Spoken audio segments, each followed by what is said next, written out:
Macquarie Island Pest Eradication Project is one of the most ambitious pest eradication projects in the world.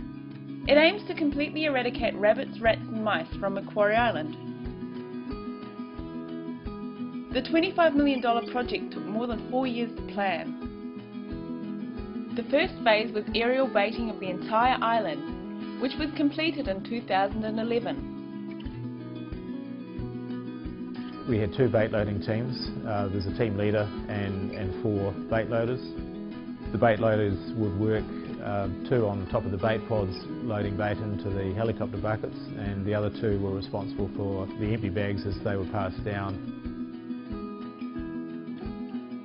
The bait that we used was a product called Pestoff 20R, and it contains Brodifacoum as its active ingredient. And it had a proven track record, and it had been successfully used on Campbell Island to eradicate Norway rats. One of the things that makes an eradication possible, especially on this scale, is the development of GPS. GIS is a digital product which allows us to put maps on the screen to be able to see spatial information. For eradication jobs, you need to ensure that the data is exactly where it should be. Once those flight lines are generated in the GPS, the pilots are allocated a line number to start on. They head out to that line, and their task is to fly that line as accurately as they can, and then they work their way across the lines until they need to come back for more bait.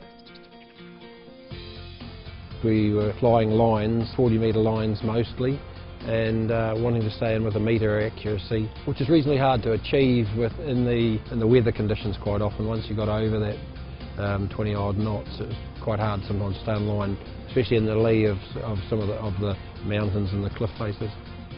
One of the ways to minimise our risk of failure is to do everything we possibly can to make sure that every pest animal has a chance to access bait. One of the ways we do that is by spreading bait twice and by putting on an application rate that reflects what we expect to happen.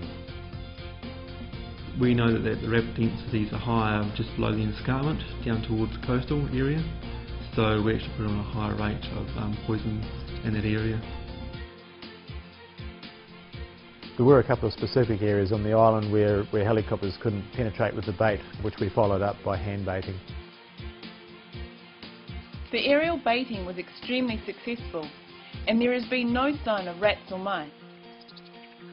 9 adult rabbits have been located since the bait dropped, and hunters continue to search for the last remaining rabbit.